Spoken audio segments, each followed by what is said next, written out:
Hello, আশা করি সবাই ভালো আছেন। দেখলাম নেটফ্লিক্সের মিনি ওয়েব সিরিজ 6 পর্বের একটা ওয়েব সিরিজ যার নাম রাইজ অফ এম্পায়ার অটোমান বা অটোমান সাম্রাজ্যের উত্থান আর কি।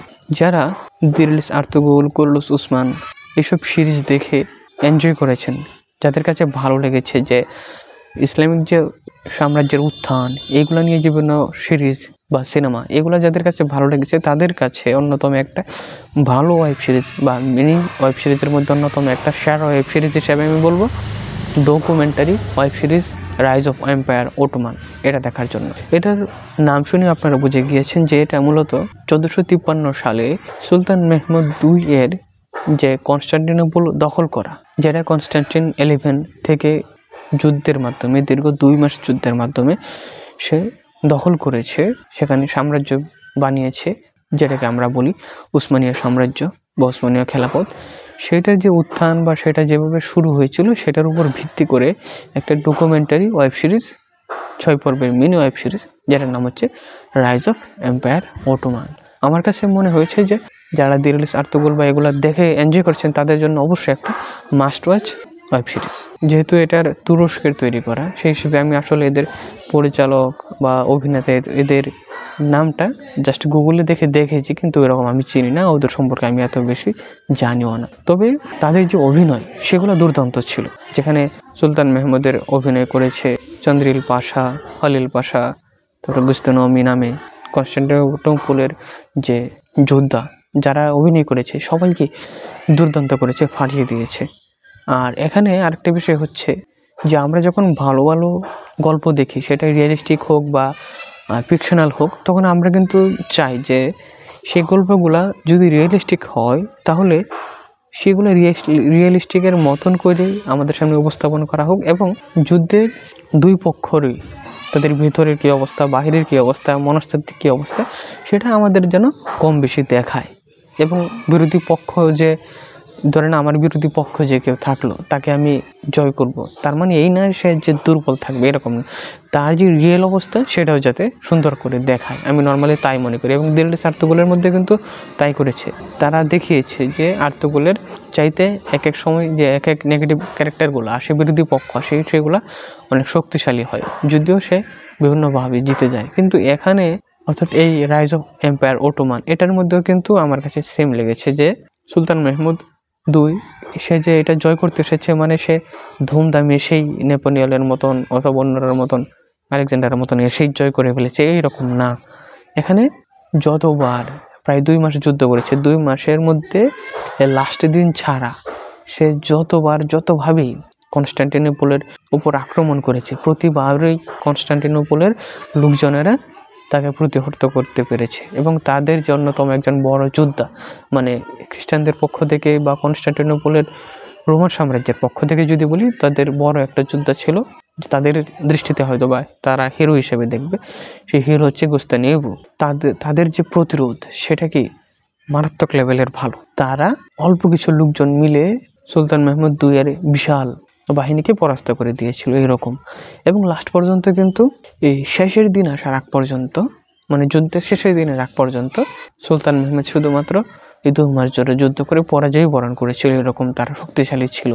আর সুলতান মেহমুদ সে মূলত অল্প বয়সী একজন 21 বছর বয়সী পুরুষ, যে তার ছোটকাল থেকে স্বপ্ন পূর্ণ করার জন্য এবং নিজের উপস্থিত বুদ্ধি খাটিয়ে কথা বলা এবং ইনস্ট্রাকশন দেওয়ার কারণে এবং লিডিং দেওয়ার কারণে সে মূলত কি এই অটোমান সাম্রাজ্যটা সে আসলে করতে পেরে গেছিল, এটার ভিত্তি তৈরি করতে পেরেছিল এবং কনস্টান্টিনোপল দখল করতে পেরেছিল। এটা কারণ মূলত কি তার উপস্থিত বুদ্ধি এবং লিডিং দেওয়ার কারণে। অথচ তার বয়স কিন্তু অল্প ছিল, তার আচরণটা বা তার কার্যকলাপ কিন্তু অধিকাংশ ক্ষেত্রে অনেকটা ব্যাডনেসের মতন ছিল, যে তার আগে আরও 23টা বাহিনী কনস্টান্টিনোপল দখল করতে এসে ফেল করেছে, সেই জায়গায় সেও ফেল করতে পারে। এবং সেও কিন্তু এক পর্যায়ে যুদ্ধের শেষের দিকে এসে এক পর্যায়ে হতাশ হয়ে গিয়েছিল এবং ব্যাক করার চেষ্টা মানে নিয়ত করে ফেলেছিল যে সে ব্যাক করবে, সে আসলে যুদ্ধে জয় করতে পারবে না। কিন্তু তার এখানে মেহেদির যারা মা ছিল, স্টেপ মাদার, তার মধ্যে অন্যতম একজন সাইবেরিয়ান স্টেপ মাদার ছিল, যার পরামর্শের কারণে সে যুদ্ধ চালিয়ে যায় এবং কি এটা জয় করে। তো এই ছিল মূলত প্লট এবং এই ব্যাপারগুলা। তবে এখানে আমি আরেকটা জিনিস বলবো যে এইটা যেহেতু তুরস্কের তৈরি বা ইসলামিক একটা ঘটনাকে কেন্দ্র করে, একটা যুদ্ধকে কেন্দ্র করে, ক্রুসেডের মতন যুদ্ধ, যেটাকে কেন্দ্র করে, যেটার পরবর্তীতে প্রায় কয়েকশো বছরের শাসন, মুসলিম শাসনের সময় অতিবাহিত হয়, তেমন একটা সিরিজ। সেই হিসাবে তারা এখানে কোনো নুডিটি বা ওই রকম অশ্লীলতা দেখায় না, সেটা খুব ভালো একটা সাইড। আর এটা এত সুন্দর করে উপস্থাপনা করতে পেরেছে, এটার ক্রেডিট অবশ্যই পরিচালকের, আর এর সাথে সাথে ব্যাকগ্রাউন্ড মিউজিক, ভিজুয়াল, সেগুলো খুব ভালো মানের, খুব ভালো লেভেলের। আর এটা একটা মূলত ন্যারেশন এবং ভিজুয়াল দুটো মিলিয়ে তৈরি করা ডকুমেন্টারি ওয়েব সিরিজ। আর এইখানে একটা নেগেটিভ সাইড আমার কাছে যেটা লেগেছে, সেটা হচ্ছে এটা নেগেটিভ সাইড বলাও যায় আবার নাও বলা যায়, কারণ হচ্ছে তারপরে আমি বলছি এটা নেগেটিভ। বিষয়টা হচ্ছে এরকম যে যারা মোটামুটি মুসলিম তারা কিন্তু সাধারণ লেভেলে থাকলে তারা তাদের সর্বোচ্চটা দিয়ে যে শরিয়ার নিয়মকানুন সেগুলো মানার চেষ্টা করে, কিন্তু যারা শাসক হয়ে যায় তাদের ক্ষেত্রে কিন্তু অনেক সময় এগুলো মানা তাদের জন্য অনেক কারণে টাফ হয়ে যায়। যেমন আওরঙ্গজেব কিন্তু জিন্দাবির নামে পরিচিত, কিন্তু সে কি পুরাপুরি 100% মুসলিমের মতন 100% নর্মালি যেরকম পীর থাকে ওই রকম পরহেজগার না। সে তার জায়গা থেকে সে যথেষ্ট চেষ্টা করেছে সে শরিয়া ভিত্তি মানার, যেমন করে অন্যরা মানেছে এইরকম তার চাইতে একটু বেশি মানার চেষ্টা করেছে আওরঙ্গজেব, যে জন্য তাকে জিন্দাপীর বলা হয়। আর এইখানেও সুলতান মেহমুদ II সে একটা মুসলিম সাম্রাজ্য শুরু করেছে। সে কিন্তু সব কিছু মানলেও বা বেশিরভাগ ক্ষেত্রে নিয়মকানুন শরিয়া মানলেও সে এইখানে শেষের দিকে এসে অ্যাস্ট্রোলজারের বা জ্যোতির্বিজ্ঞানের সহায়তা নিয়েছিল, যেটা আসলে খুব কম পরহেজগার মুসলমানরাই নেয়। তবে যারা শাসক তারা তো ওই অল টাইম থাকে না, নবী রাসূলের সময় ছাড়া পরবর্তীতে এই 100% ভালো শাসক মূলত কোথাও নেই। তারা সেগুলো অনেক সময় চাইলেও পারে না, তাদের সীমাবদ্ধতা থাকে। সেই কারণে এখানেও হয়তো বা এটা তার সীমাবদ্ধতার কারণে হোক আর যেমনি হোক সে জ্যোতিষ্কবিদ্যার সহায়তা নিয়েছে। এটা আমার কাছে মনে হয়েছে যে একজন শাসক হিসেবে দুর্বলতা, তবে সেগুলা কি সীমাবদ্ধতার একটা ব্যাপারের কারণে নিয়েছে, এটা আমার কাছে মনে হয়েছে। তো সেগুলা আল্লাহ ভালো জানেন, এগুলো উপেক্ষা করবেন কিনা বা এগুলো মাফ করে দিবেন কিনা।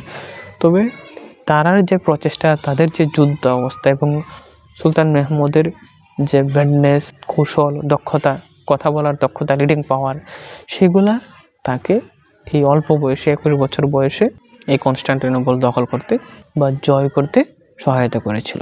এবং কনস্টান্টিনোপল নিয়ে একটা হাদিসের কথা সুলতান মেহমুদ কিন্তু তার বাহিনীকে বারবার শুনিয়েছে, সেটা হচ্ছে রাসূল সাল্লাল্লাহু আলাইহি সাল্লাম বলেছেন যে সেই যোদ্ধা কতই না মহৎ যোদ্ধা যে কনস্টান্টিনোপল জয় করবে, এবং সেই বাহিনী কতই না কল্যাণকর বাহিনী যারা কনস্টান্টিনোপল জয় করবে। এরকম একটা হাদিস দিয়ে সে বারবার তার বাহিনীকে উৎসাহ দিয়েছে, শক্তি জুগিয়েছে যুদ্ধ করার জন্য, এবং তার লিডিং তো একটা ব্যাপার রয়েছে। তো সব মিলিয়ে বলবো যে যারা ইসলামিক ঘটনাকে কেন্দ্র করে ভালো সিনেমা ওয়েব সিরিজ দেখেন তাদের জন্য একটা মাস্ট ওয়াচ ওয়েব সিরিজ হচ্ছে রাইজ অফ এম্পায়ার অটোমান। এই ছিল আমার কথা। আর এই ওয়েব সিরিজ যারা দেখে ফেলেছেন ইতিমধ্যে তারা আমাকে কমেন্টে জানাতে পারেন, এবং আমার সাথে অ্যাগ্রি বা ডিসএগ্রি করলে তাও আমাদেরকে কমেন্টে বলতে পারেন। এই ছিল আমার কথা। আর সিনেমা নিয়ে নতুন নতুন তথ্য পেতে, আপডেট পেতে এবং রিভিউ পেতে আমাদের সাথে থাকুন। আজকে তাহলে পর্যন্ত, সবাইকে ধন্যবাদ।